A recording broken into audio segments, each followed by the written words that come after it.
Pregs. Preguntes.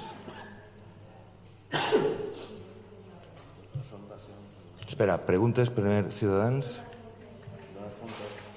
Bueno, donar compte de la documentació dels decrets que apareix acompanyar en la convocatòria. Tens preguntes, Ciutadans? Nosaltres no tenim ninguna...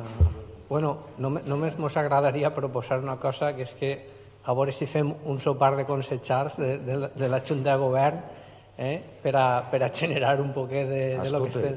Escolta, sí, per supost. Això no volia anomenar-ho perquè ho donava per supost. Molt bé. Compromís, té alguna pregunta? Zoe? Sí, jo tenia una pregunta perquè hem observat en una de les últimes juntes de govern que l'Ateneu ha demanat acollir-se a aquesta norma que vàrem aprovar per a l'exenció de l'IBI. I recorde que també posava que això es devia de portar a acord plenari per a aprovar-ho o no aprovar-ho. O allí això és el que posava. Quan vulguis t'informarà, perquè jo l'he dit nosaltres no tenim ningú problema. Si complís les condicions, que això és el que ens ha dit la interventora, no hi ha ningú problema, és automàtic.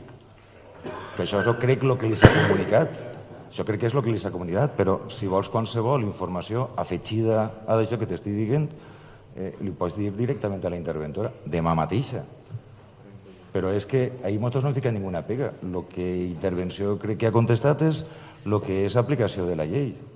Li ha dit, tu reuneixes els requisits i te s'atorga l'ajuda, si és com a la Unió Musical. El que entenc és que encara està en tràmit la sol·licitud, que encara no s'ha aportat la documentació necessària, perquè per això no s'ha aportat al pleno. Jo crec que per lo que me va dir la interventora, me va dir que el que anava a fer era dir-li si reuneix els requisits no hi ha ningú problema, però diguem que reuneix els requisits, que estableix la llei, ja està.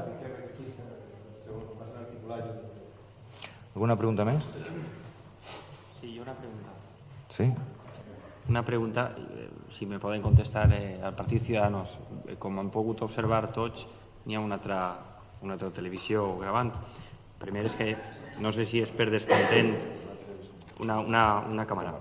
No sé, entenc que deu de ser per el descontent de la càmera que n'hi ha municipal, que publica en YouTube, i si tenen a bé, així o de manera informal, dir-nos què es costa per poder també comparar en els nostres els mitjos que estem gastant. No sé si volen contestar ara, si ja me contestaran el que creguen. Bueno, mos havia fet un pressupost el tècnic, no sé si el respetarà per el rato que dura un pleno, però el pressupost que teníem són 80 euros, vull dir, crec que és un cost que inclús pagant entre 4 partits polítics, sí, perquè l'anem a compartir, això no va ser una cosa de Ciudadanos només, no? Nosaltres el que passa que, ja que l'altre dia parlarem dels costos, nosaltres duguem... Demanar-li una cosa, com ha comprovat la càmera, jo li he tingut que donar el play, no sé si s'ha gravat del tot, sí que ja, que està brindant-se, no podia ser d'una altra manera, i sé que m'has de dir que sí, si no és del tot, si mos pogués facilitar per publicar-ho en el canal YouTube. Gràcies. Sí, el compartirem si cada un paga la seva part. No, Estefan, jo el que volia dir realment és per concretar i acabar. Si s'ha donat compte, la Càmera de l'Ajuntament és que no té ningú. Que no té ningú. Mira si el cost és baix. És que no té ningú. Ha anat Estefan, el consellal, li ha apretat i després anirà, pujarà i li tallarà. No té ningú més. Mira si és low cost.